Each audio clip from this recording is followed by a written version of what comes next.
Baik, halo teman-teman semuanya. Apa kabar pada sore hari ini?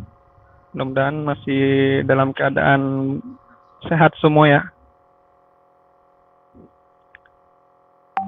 Oke, untuk sore hari ini kita akan sharing dengan Mas Dikon Nadamis ya, atau bisa dipanggil Mas Dikon. Beliau ini sudah berbisnis di bidang kebersihan, kemudian sudah memiliki banyak prestasi juga di bidang kepenulisan. Jadi sudah cukup cocok sekali untuk kita jadikan panutan pada seminar kali ini. Kemudian bagaimana sih beliau memilih bisnis mainstream seperti ini ya bagi anak muda? Namun Mas Dikon ini dan timnya berhasil membangun clean sheet, dan tidak hanya untuk pelayanan saja, tapi juga untuk pemberdayaan sekaligus. Terus bagaimana cerita awalnya Mas Dikon ini merintis clean sheet, serta jasa apa saja yang ditawarkan oleh clean sheet, dan siapa saja target pemberdayaan dari clean sheet tersebut. Untuk itu, marilah kita sama-sama sore hari ini mendengarkan sharing dari Mas Dikon Nadamis. Untuk mempersingkat, nanti teman-teman yang ingin bertanya, silahkan ketik pertanyaannya di kolom chat dan akan kita bacakan satu persatu. Oke, mungkin bisa diceritakan dulu Mas, apa saja pengalaman kompetisinya gitu. Oke deh, siap. Oke. Assalamualaikum warahmatullahi wabarakatuh. Perkenalkan, nama saya Dikon Nadamis. Saya sekarang masih kuliah sambil menjalani bisnis. Saya jalur percepatan, jadi sekarang semester 4 S2 di IPB. Kemarin baru lulus juga S1-nya. Untuk dalam S1, di S1 saya pernah mengikuti berbagai macam lomba. Ada lomba debat, lomba karya tulis ilmiah, lomba esai, terus lomba bisnis plan, terus lomba startup. Nah itu hampir semuanya saya ikutin. Dan lebih sering ke bisnis plan, karena emang suka di bisnis kan. Terus difokusin lagi ke startup. Nah kemarin puncaknya sih pas dari tahun 2019 kemarin, clean sheet dapat pendanaan hampir dari semua pendanaan yang kita ikutkan, dari kompetisi bisnis mahasiswa Indonesia, terus dari program mahasiswa wirausaha, terus dari wirausaha muda pemula Kemenpora, terus yang terakhir itu yang 25 startup se-Indonesia. Di waktu itu S1 sibuk bisnis juga sambil coba-coba dulu, dan sekarang udah fokus benar-benar di bisnis kebersihan kayak gitu. Oke, udah ya. Udah Mas. Tapi yang bisa ditampilin cuma PDF-nya Mas, kalau PowerPoint-nya belum bisa. Nggak apa-apa. Saya jelasin singkat aja paling. Oke ya. Iya Mas ya. Siap. Jadi clean sheet ini bergerak di bidang kebersihan. Memang agak gimana ya, anak muda yang terjun di kebersihan itu jarang banget. Bahkan di IPB, bisnis yang seperti clean sheet itu hanya satu. Jadi pesaingnya nggak ada sebenarnya. Makanya clean sheet mendominasi di IPB kayak gitu. Waktu dulu masih mahasiswa, kami pasarnya masih IPB kayak gitu, IPB dan sekitarnya. Setelah itu terus fokus di kebersihan, terus saya konsisten. Ternyata dari sebelum-sebelumnya yang saya ikutkan lomba karya tulis ilmiah, terus business plan, dan lainnya itu, saya ada beberapa ide bahkan yang dipakai untuk LKTI, business plan, dan lain sebagainya itu banyak. Tapi ternyata saya lebih memilih untuk fokus di clean sheet pada akhirnya, karena ternyata peluangnya lebih besar gitu. Ide-ide yang lainnya tetap jalan waktu itu, tapi akhirnya saya hentikan dulu untuk fokus di clean sheet. Nah itu. Nah untuk clean sheet sendiri, awalnya itu ide ada pada tahun 2000, awal banget waktu saya masuk ke IPB semester 3. Waktu saya sibuk-sibuknya organisasi, kuliah, dan ada bisnis batik waktu itu kecil-kecilan. Setelah saya kan masih bidik misi ya, yang masih kurang mampu lah bisa masuknya. Waktu itu susah banget mau nyari uang dari mana yang nggak ganggu kuliah saya sambil nggak ganggu organisasi saya, dan bisnis saya tetap jalan. Waktu itu ngeles, iya, saya ngelesin, tapi agak kurang, masih kurang. Terus ada problem tuh waktu itu. Dosen itu Sabtu Minggu pengen libur waktu itu. Terus ya saya inisiatif aja, mau nggak saya bersihin Bu, gitu. Waktu itu ya saya sibuk juga, saya hanya bisa waktu 1 jam sampai 2 jam. Ya udah saya bersihin aja. Waktu itu go clean dan lain sebagainya belum begitu populer gitu, bahkan belum ada mungkin dulu. Udah setelah bersihin dari dosen ternyata ada peluangnya ya, dikasih uang, makan, jajan dan lain sebagainya. Channel juga bertambah, jaringan juga sangat berguna banget di situ. Setelah itu ternyata yang merasakan permasalahan seperti saya yang kurang uang, terus hanya punya waktu terbatas kan, karena kuliah kan dari pagi, IPB itu kuliah dari pagi sampai sore biasanya, kuliah terbatas, waktunya juga terbatas, akhirnya ya kita cari freelance yang nggak ganggu perkuliahan dan organisasi juga. Akhirnya saya memutuskan untuk itu, dan bidik misi yang lain ya merasakan hal yang sama, bingung mau nyari dari mana, apalagi yang nggak bisa ngelesin dan yang nggak bisa, yang nggak ada skill lainnya. Ya udah akhirnya berkumpul tuh waktu itu masa-masa bidik misi, ayo kita buat ini aja. Waktu itu namanya belum clean sheet, masih LDR tuh. Nah setelah itu baru ikutin lomba dan lain sebagainya, baru diikutin lomba itu pada tahun 2019 kemarin, di branding lagi jadi namanya jadi clean sheet. Nah ini mulai difokuskan itu karena dapat pendanaan terus, ya udah akhirnya fokus di situ.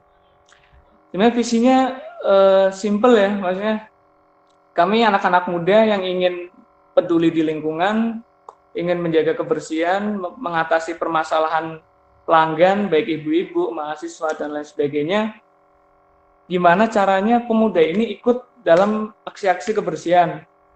Bukan hanya yang bersihin, tapi kita juga sosialisasi tentang kebersihan, terus kita mengedukasi pelanggan, dan lain sebagainya. Dulu, dan di situ kita akan menjadi visinya menjadi role model, karena yang megang anak-anak muda itu jarang banget, kebanyakan ya yang orang udah tua dan lain sebagainya. Masyarakat putus sekolah, kalau yang masyarakat putus sekolah ini untuk yang full time dari pagi sampai sore. Kalau yang masih bidik misi atau yang kurang mampu itu freelance, bebas mau jamnya milih mana aja bebas, jadi setiap orderan dapat dan lain sebagainya. Nggak hanya untuk bersihin, tapi juga kita ajarkan skillnya biar meningkat, yang tadinya pendiam, jadi tambah komunikasinya baik, terus yang skillnya pengen berbisnis, ya kita ajarin juga, terus kita latih baik online maupun offline, yaitu untuk mitra-mitra kami, agar kedepannya udah terbiasa keluar dari zona nyaman, mentalnya kuat, dan lain sebagainya. Tuh, terus lanjut.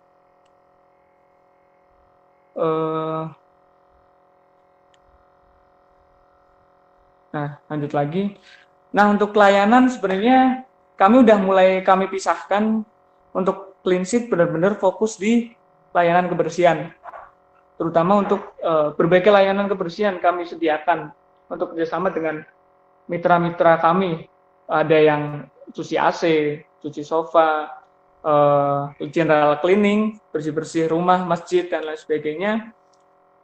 Terus lebih banyak lagi, pokoknya urusan kebersihan nggak usah repot-repot lagi, tinggal hubungi clean sheet aja. Dan sekarang udah pasarnya kita udah mencakup Jabodetabek, jadi Jakarta, Bogor, Depok, Tangerang, dan sekitarnya. Kita itu sudah sampai itu.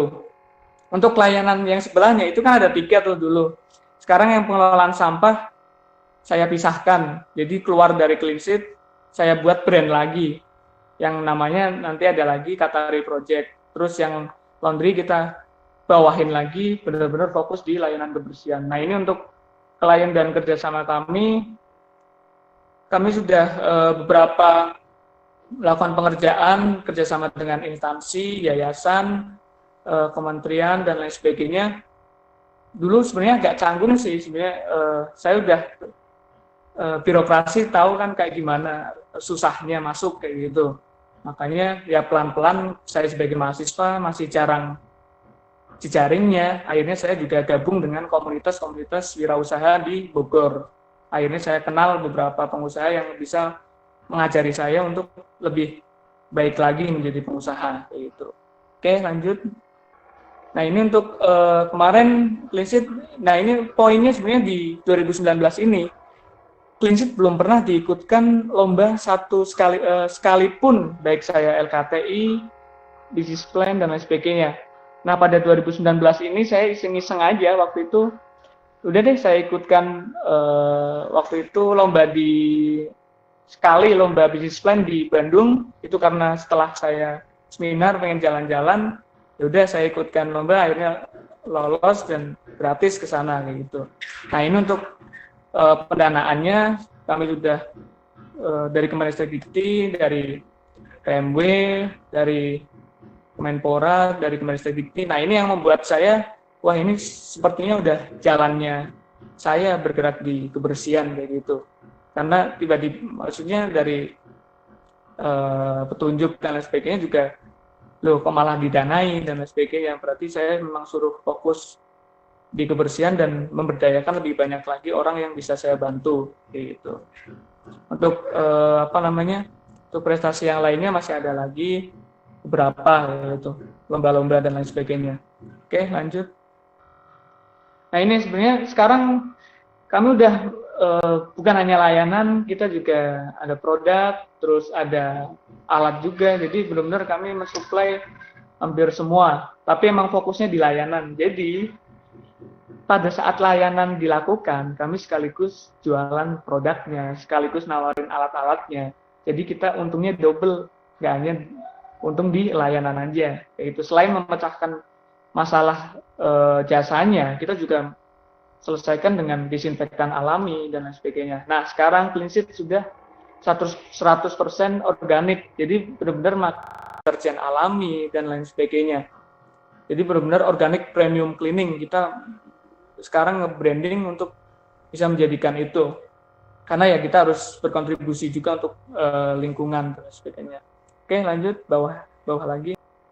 Nah, ini untuk beberapa masuk di publikasi, baik di IPB, baik di Radar Bogor, ada di Tribun News juga, nanti ada Jawa Post, dan lain sebagainya yang terus meliput kami biar lebih baik lagi, kayak gitu. Biar lebih dikenal dan dampaknya lebih banyak lagi buat mitra-mitra kami, karena semakin banyak yang pakai Clean Sheet, sebenarnya mitra kami semakin banyak juga. Alhamdulillah sekarang udah 20-an, hampir 30-an lebih, dan itu beberapa udah minta di Jakarta ada, di Jabodetabek ada, dan di luar Jabodetabek sudah minta untuk membuka di sana. Tapi karena saya masih fokus di sistem dulu dan penjualan, ya fokus dulu di situ kayak gitu. Kalau udah mending baru udah lumayan baru kita tingkatkan. Oke, lanjut. Nah, ini untuk dokumentasinya aja. Sedikit gambaran, itu gambar-gambar dulu, jadi sekarang udah lebih baik lagi ya gitu. Itu saya masih mahasiswa, sekarang masih mahasiswa, dulu masih S1 mahasiswa. Jadi masih waktu itu masih awal-awal lah kayak gitu. Oke, bawa lagi. Udah ya, nanti ya itu ya. Paling terakhir yang penutup. Nah, ini. Kami akan menjadi raja kebersihan yang benar-benar melayani pelanggan dengan tulus hati dan memperhatikan nilai-nilai yang ada, sehingga pelanggan itu memesan kami ya sekaligus memecahkan masalahnya menjadi mudah, dan juga dia bisa berkah gitu, karena bisa membantu teman-teman mitra-mitra Clean Sheet yang ada di Bogor dan sekitarnya kayak gitu. Oke, mungkin dari saya cukup sekian, kurang lebihnya mohon maaf. Wassalamualaikum warahmatullahi wabarakatuh. Waalaikumsalam warahmatullahi wabarakatuh. Wih, luar biasa ya Mas ya. Eh, Nah, bagi teman-teman yang ingin bertanya bisa langsung di kolom chat atau nanti bisa hubungi adminnya untuk diaktifkan mikrofonnya juga. Nah, Mas, ini bisnis kebersihan kan? Ya. Terus Ya, bagaimana strateginya Mas untuk meyakinkan timnya agar bisa bergabung di Clean Sheet gitu? Karena kan kita tahu kebersihan itu agak ini sama mahasiswa ya, agak gengsi gitu. Bagaimana untuk meyakinkannya gitu? Nah, ini yang kita buat bener-bener nggak gengsi dan lain sebagainya. Kita benar-benar buat sepremium mungkin, sewah mungkin, dan juga kita ajarkan bukan hanya untuk bersih aja, tapi juga kita tingkatkan skillnya. Kita ada kelasnya, ada kelas offline maupun online kayak gitu, yang bisa meningkatkan dia, dan juga jejaringnya itu yang paling penting. Jejaring kenal dengan dosen, kenal dengan orang-orang penting dan lain sebagainya. Yang paling penting sih kita di Clean Sheet memang saya tekankan untuk ya kamu harus keluar dulu dari zona nyaman kayak gitu. Kalau kamu masih tetap berada di zona nyaman, kamu nggak bakalan bisa berkembang kayak gitu. Mental kamu harus kuat, terus kamu harus bisa ngomong lah, komunikasi yang baik dan lain sebagainya. Nah, kita branding benar-benar ya premium mungkin dengan harga yang cukup tinggi. Mereka udah dapat yang lebih kayak gitu, hanya 1 jam 2 jam udah dapat melebihi yang kerja 8 jam lah kayak gitu. Itu kan udah mending banget, dan dapat bonus-bonus lainnya. Kalau dari pelanggan bagus ya nanti dikasih tips dan lain sebagainya. Itu sih yang untuk anak-anak masuk di Clean Sheet sebenarnya yang membuat agak wah kayak gitu. Bisa belajar juga, bisa berkumpul dengan orang-orang yang sama kayak gitu. Ada loh mahasiswa yang malah sukanya bersih-bersih. Itu ada juga. Itu malah banyak malah kayak gitu. Itu sih mungkin. Ada tanya lagi? Kita ada planningnya, jadi nggak untuk saat ini masih belum, kita fokus dulu di Bogor dan Jabodetabek. Jadi kuasai dulu pasarnya di situ.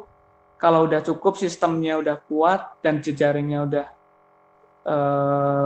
kuat juga, baru kita sebarkan ke seluruh Indonesia. Karena biar mitra-mitra kami biar bisa terbantu dan lain sebagainya sih itu. Dan juga kita kan udah PT ya, namanya PT Cita Indonesia Bersih. Jadi kita bisa masuk juga ke instansi pemerintah, rumah sakit, hotel dan lain sebagainya. Jadi kita ada step-stepnya, nggak bisa langsung loncat ke instansi, nggak bisa langsung loncat ke seluruh Indonesia kayak gitu. Itu sih. Iya. Ya Mas, itu ada yang mau bertanya? Hafizal Fikri, silahkan.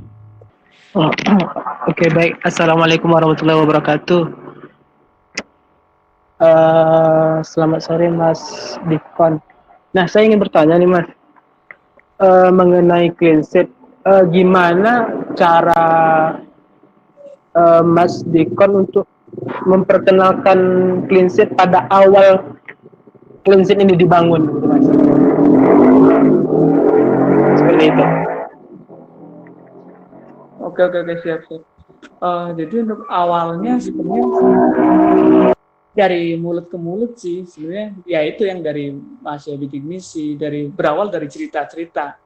Nah, cerita-cerita inilah yang biasanya orang langsung nangkep. Misal, saya mahasiswa bidik misi, saya membuka bisnis di bidang kebersihan untuk membantu teman-teman mahasiswa bidik misi lain agar bisa makan dan lain sebagainya. Karena ada beberapa kasus seperti banyak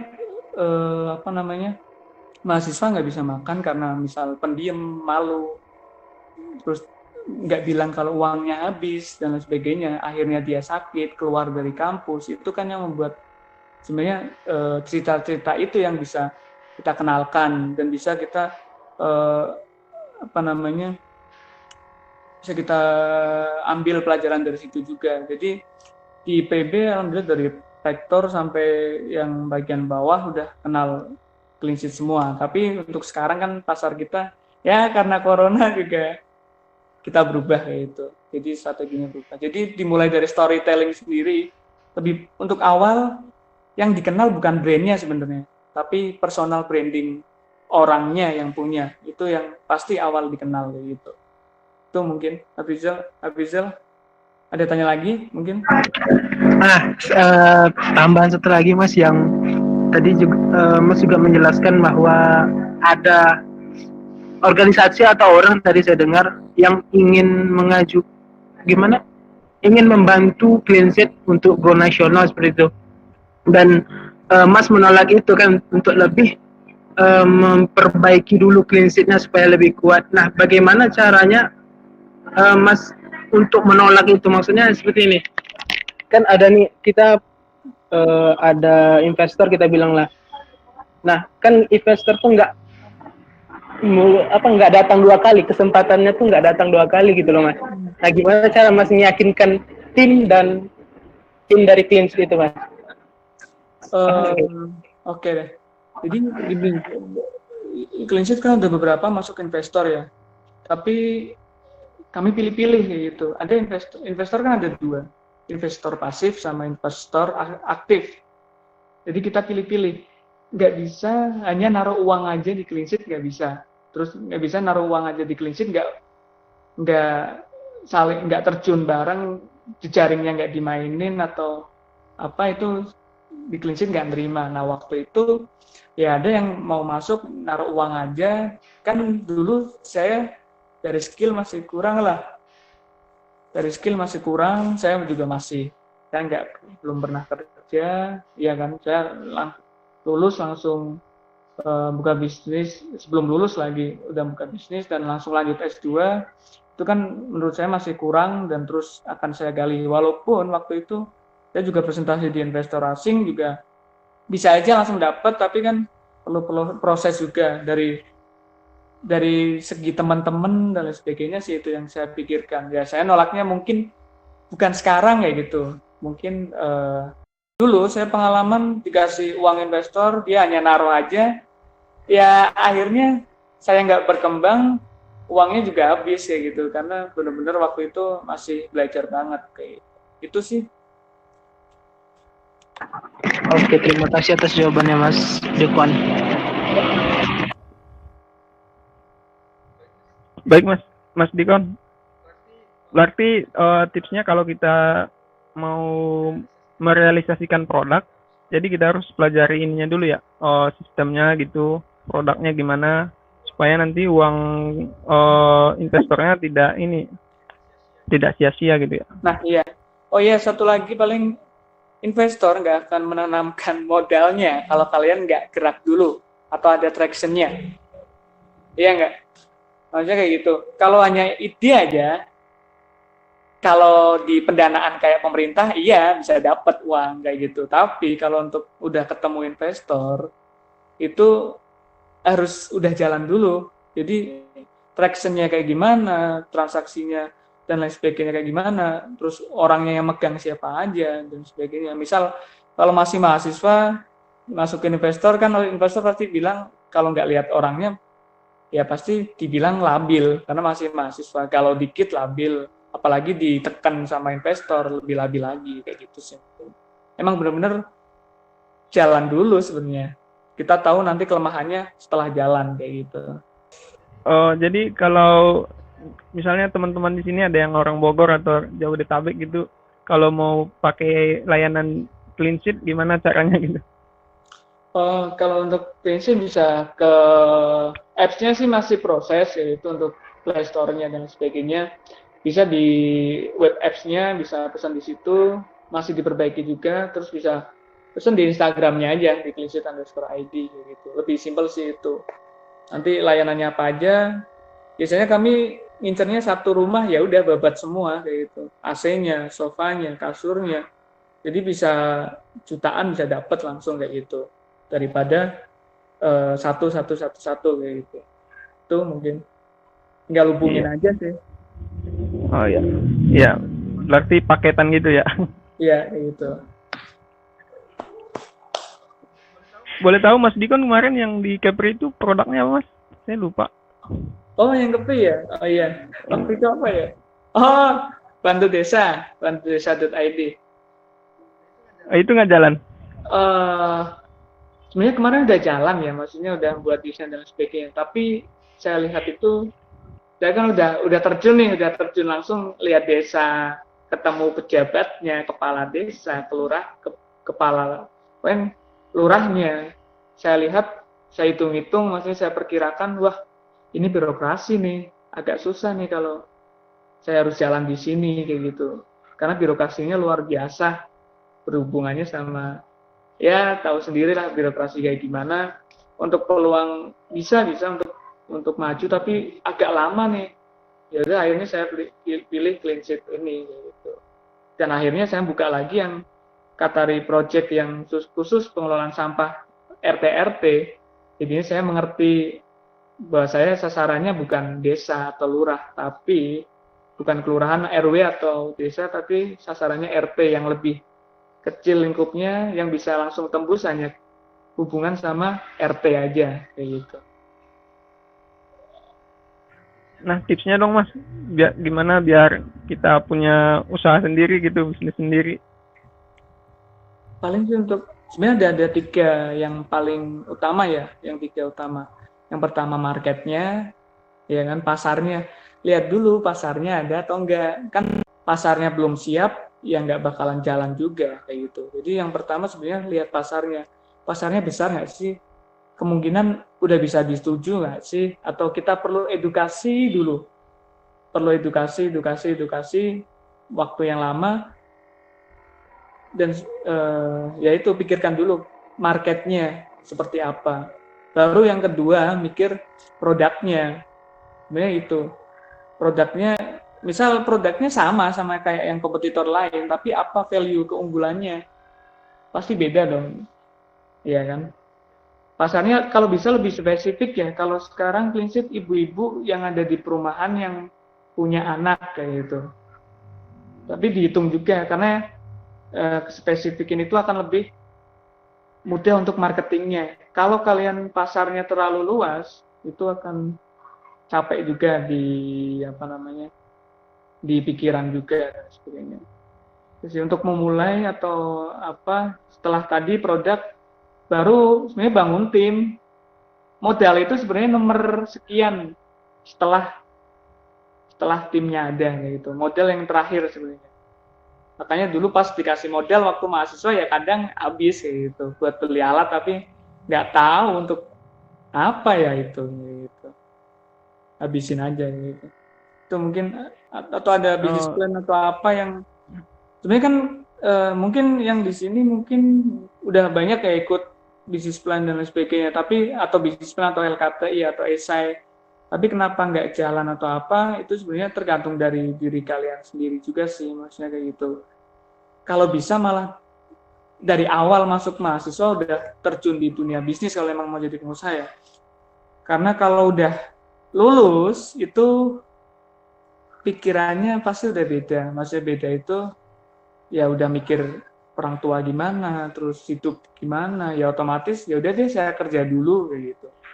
Setelah kerja, ya udah habis kerja nanti saya mau buka usaha, belum tentu bisa juga kayak gitu.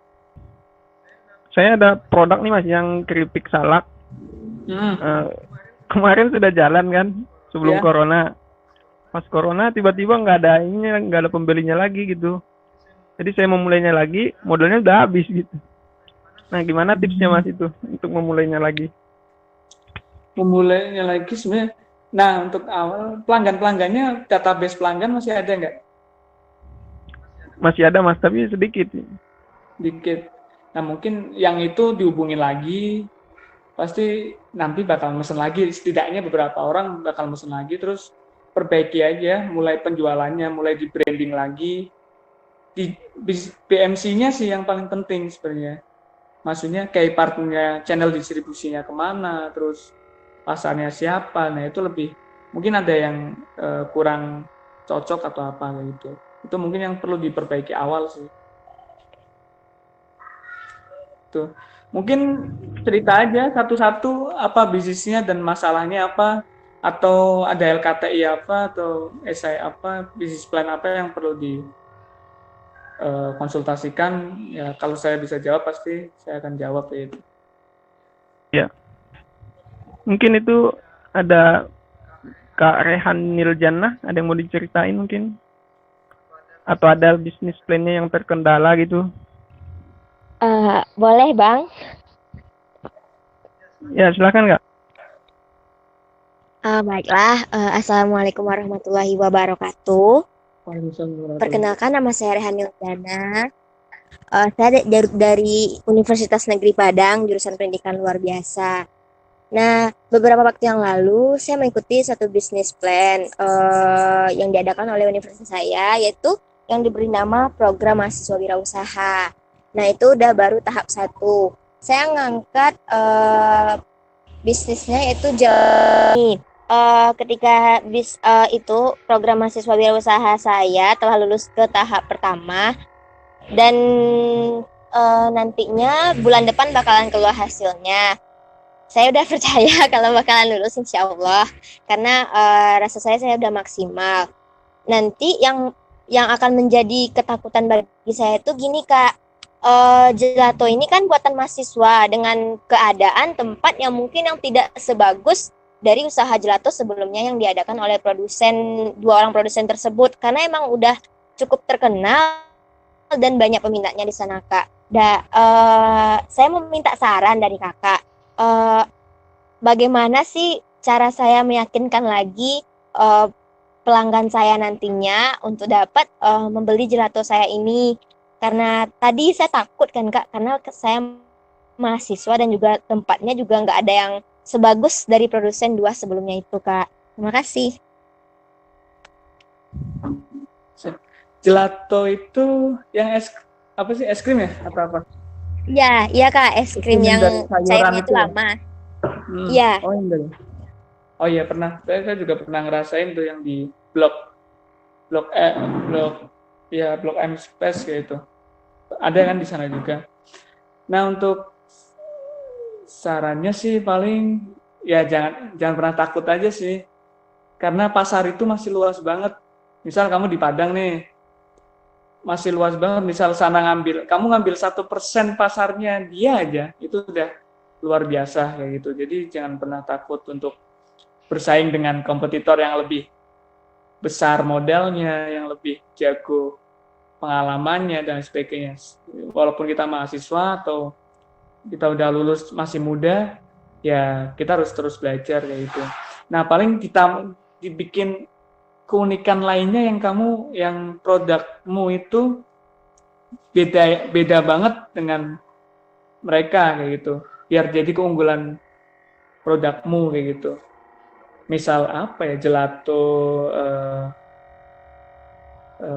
apa itu, untuk gelato rasa apa mungkin, atau sayur apa mungkin, itu lebih akan membuat lebih dikenal dan lebih bisa bersaing kayak gitu. Terus pasarnya kalau bisa kamu lebih spesifik lagi, lebih spesifik itu cari pasar yang enggak 2 produsen itu ambil kayak gitu.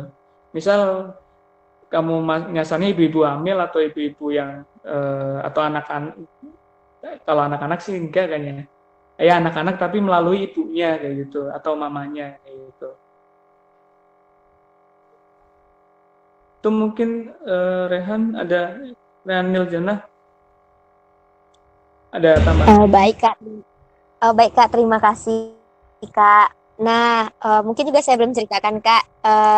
Di sini mungkin yang menarik dari produk saya itu mengangkat maskot Kota Padang, dalam artian saya menyajikan yaitu rasa bengkoang Kak, strawberry yang kayak rasa biasa yang kita rasakan itu aja Kak. Makanya saya berani ngambil itu, cuman ya takut tadi apakah ada yang minat, masih takut di situ Kak.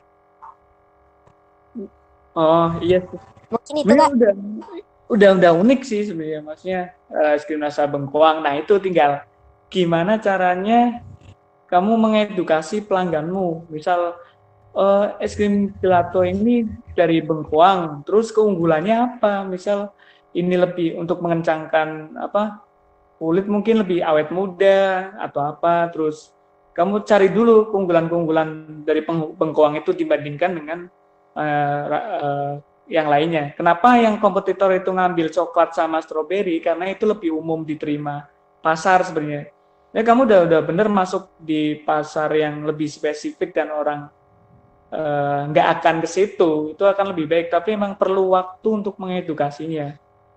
Maksudnya gini, kadang kan ya es krim masa dari Bengkoang sih apa enaknya. Nah, gimana kamu caranya ngeyakinin pelanggan itu bahwa ini enak, terus bergizi, terus manfaatnya banyak. Nah, itu yang akan menjadi keunggulan kamu. Malah bisa menyaingi terus buat packaging atau kemasan yang lebih baik, yaitu bagus dan wah lah kayak gitu.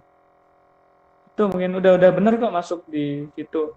Mungkin dikasih lagi varian apa kayak gitu biar pelanggan lebih bervariasi kayak gitu. Mungkin nantinya ya. Baik Kak, terima kasih atas masukannya. Insya Allah kalau lolos tahap 2 bakal didanai, saya coba Kak. Siap, amin. Semoga lolos ya. Iya Kak, amin. Mas Dikon, mohon tipsnya aja, apa penutup kali ini untuk hari ini, apa yang harus dilakukan gitu? Untuk tipsnya ya terus belajar aja sih, paling terus belajar, karena benar-benar kita itu masih mahasiswa ya. Kan kita di mahasiswa itu ya diajari bukan untuk bisnis kan, maksudnya gitu. Makanya misal jurusan kita ya jurusan kita belajarnya itu. Nah, gimana caranya ya terus belajar, terus jangan pernah nyerah, karena lalui aja prosesnya. Karena kalau ada orang atau bisnisnya yang naik secara tiba-tiba atau langsung loncat aja, pasti akan turun juga secara tiba-tiba gitu. Jangan lupa lalui prosesnya dengan senang hati dan jangan pernah nyerah pokoknya. Dan terakhir sih kerja keras aja gitu, dan berdoa kepada Tuhan Yang Maha Esa. Itu sih mungkin yang terakhir. Itu mungkin. Baik Mas, mungkin untuk sore hari ini kita cukupkan sekian dulu seminarnya. Nanti bagi teman-teman yang ingin ada pertanyaan, silakan kirim pertanyaannya ke kita, ke admin. Nanti akan kita sambungkan ke Mas Dikonnya ya. Siap. Oke Mas, terima kasih untuk seminar hari ini. Kita cukupkan sampai di sini. Kita ucapkan alhamdulillah rabbil alamin. Assalamualaikum warahmatullahi wabarakatuh. Waalaikumsalam.